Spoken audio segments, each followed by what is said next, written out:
Hello, I'm Dr. Shay Hawke from the Mediterranean Institute for Environmental Studies here in Slovenia. Thanks for joining us today remotely through the Polish Katowice conference on the Anthropocenes. My paper, as you can see up there on the slide, is called A Critical Need for Environmental Literacy, Rewilding Human Consciousness. So this paper argues that humans have a duty of care towards nature that must be more effectively realised. I explore nature as both a sentient and rational creator and conveyor of knowledge, complete with its own systems of signification, its own pedagogy, if you like. I think it's dangerously egocentric for humans to believe they're the only species capable of intelligent pedagogical exchange and dissemination of knowledge. Yet, this is the bad habit that many of us, especially industries, have fallen into. So here today, I offer the methodology of environmental literacy, born from my earlier work on water literacy. Fundamentally, I'm a waterist, and I engage with different disciplines through water. This methodology decenters the human and invites all actors and agents into interspecies and elemental dialogue through affiliation, deep listening, and being with more than human worlds. Environmental literacy presents an opportunity to co-create eco-centric habits and practices as a new normal. I think a way of doing this is through a pedagogy of entanglements between natural and cultural everyday life, and dare I say it, through love of nature and desire to be more holistically affiliated with nature and educated by it through what Edward O. Wilson calls biophilia. By reinvigorating the notion of biophilia along with the concepts of rewilding and deep ecology, my greater purpose of understanding our shared worlds through complex adaptive systems is realisable.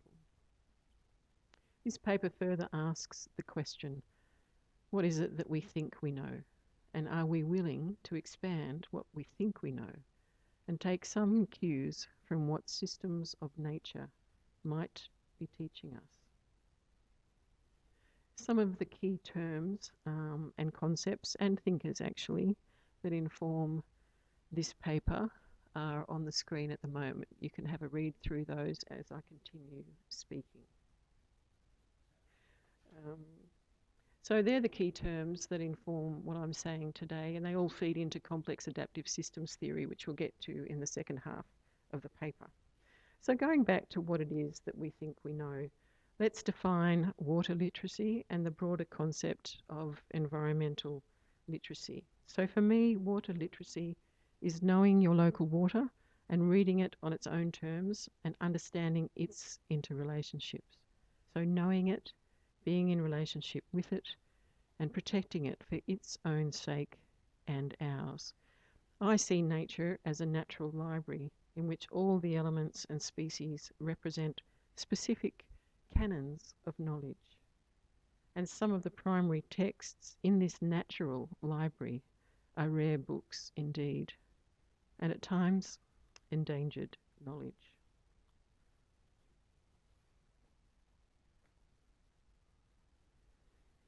The Anthropocene era in which we find ourselves and its hyperproduction has cemented some pretty shocking behaviours in terms of how we've treated the natural environment.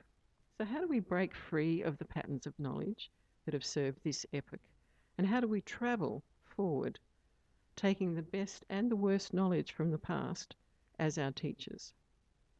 How do we renew our perception and rewild our thinking towards best practice in the 21st century? Let's have a look at the recent flourishing of rewilding concepts and ask what makes rewilding nature and human consciousness necessary in the first place.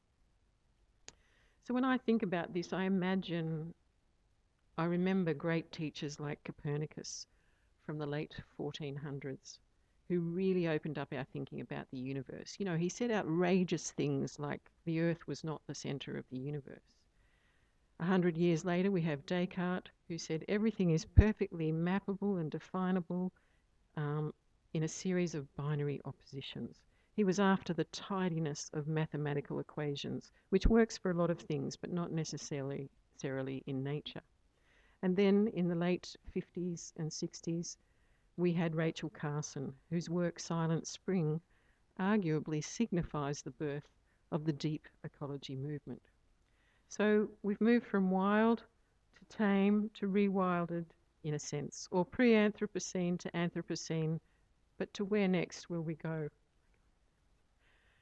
It's just started raining here in Slovenia. You may hear the raindrops in the background.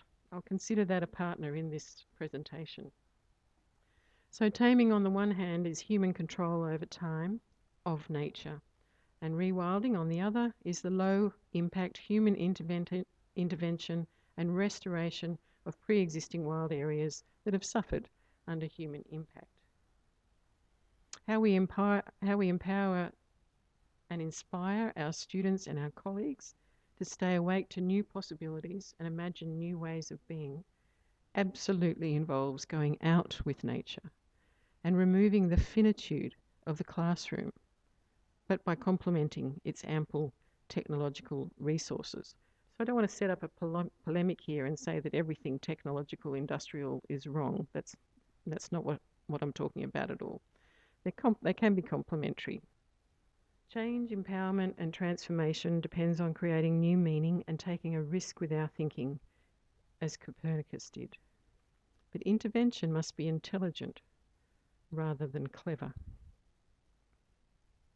So with those concepts in our mind, I'd like to tell you the story of Yellowstone National Park because it brings together water literacy, environmental literacy, deep ecology and rewilding. This story begins with a very teachable moment with a young man called Aldo Leopold. He became an early champion of ecological ethics and the development of nature parks in America.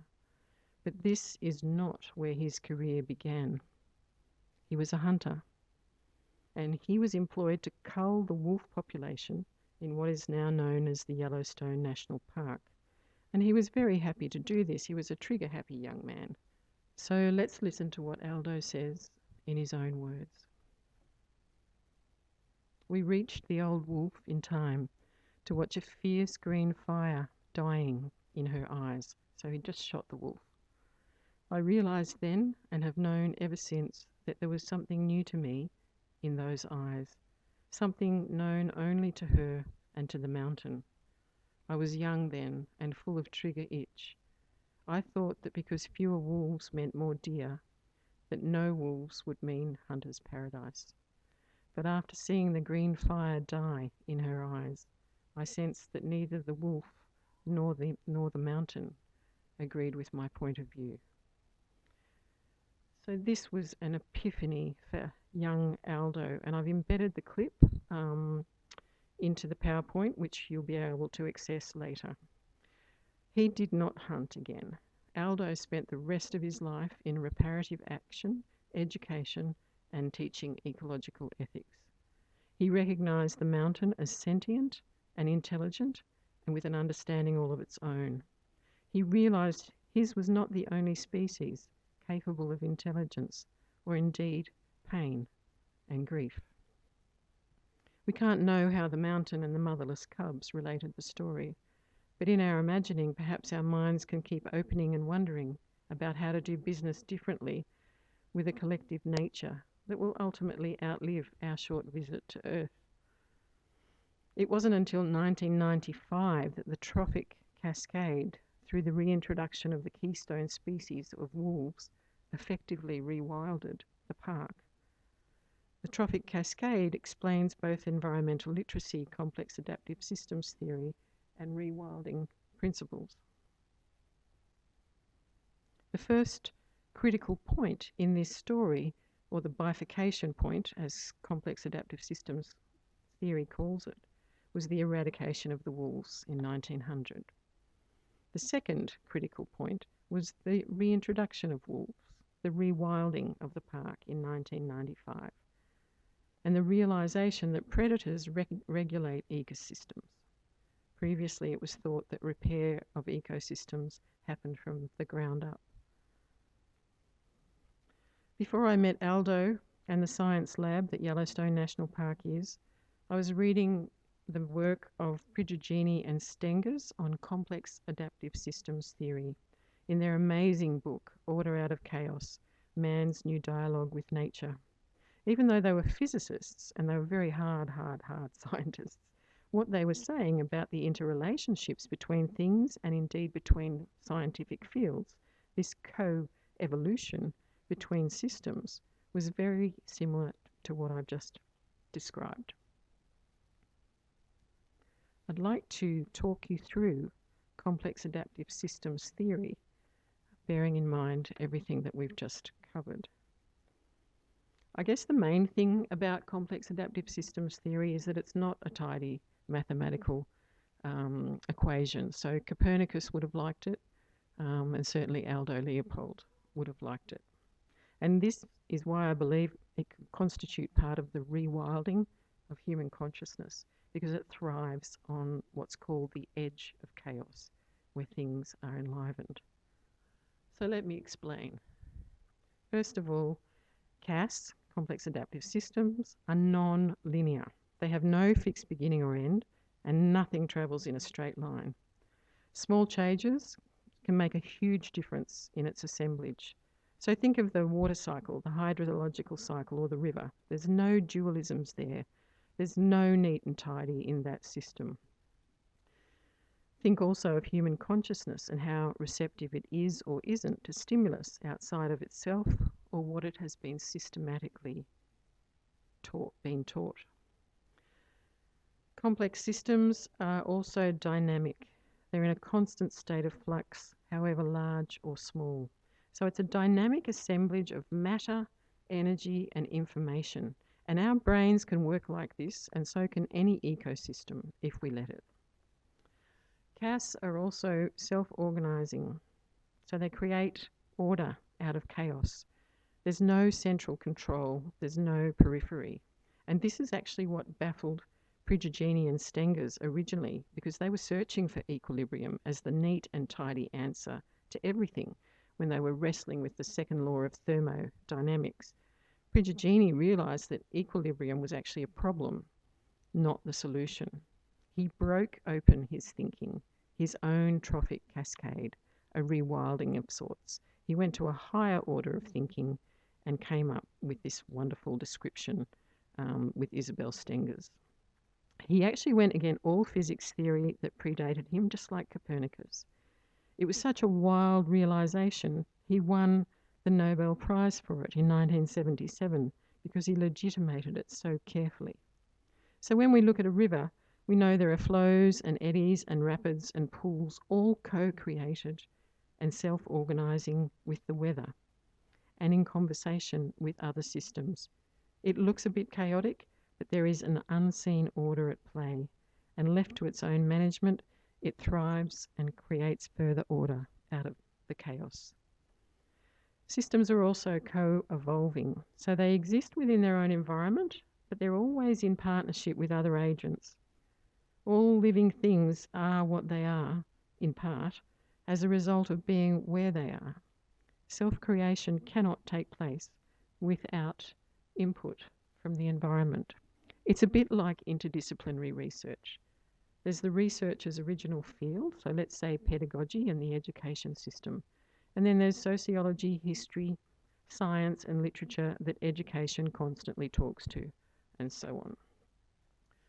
Another component, and these are not hierarchical, think of this image on the slideshow there as three-dimensional, not flat one-dimensional. It's very alive. When you think of the river, you can sort of see what I mean. So systems are diverse and varied. There are multiple actors within a complex adaptive system. In the river, for example, there's the water and the fish and so on. No one thing is the boss of the system. There is function simply because of the diversity and dynamic action between the number of agents or species present. And the Yellowstone National Park example shows how trophic cascades rewilded the inertia of the park. So once the wolves disappeared, everything kind of died off and the deer took over and the park became quite inert. The grasses died, it began to desertify. The first critical bifurcation point was the culling of wolves, but the second critical point was when the wolves were reintroduced and restored ecosystem diversity. And in this restoration, there's also a restoring, like a second edition from a book from the Natural Library, if you follow my meaning there. And I wonder, what do we need to reintroduce into our thinking to keep it as active and diverse as this wonderful example? Another component of CAS is that it's mutually activating. So agents act in exchange with other agents and systems, almost like a mutual consent to keep co-evolving, to stay alive. So how does what we share today in Cadus, for example, activate new thoughts and ideas about how to do environmental pedagogy better somewhere else? Complex adaptive systems are also suboptimal. An optimal position is actually neither desired or possible. The system does not need perfection to thrive. For the river, no part of the river is in charge. There is no CEO. Each part of the river has a job, or many jobs actually, and a relationship with its next door neighbours, whether that's a fish or a rock or the morning dew on a leaf at the water's edge. All pieces of the complex adaptive system are critical. And so too, our thinking doesn't have to be perfect, but it must be in an environment where it can thrive. Otherwise, we lose our imaginative capacity. CAS are also emergent, so complex adaptive systems develop capacity that is more than the sum of its parts, sort of advancing the system into a previously unimagined beyond. It's not totalitarian, and new life is always being created. There is no command and control, which is probably why classic economic theory has had such trouble with it.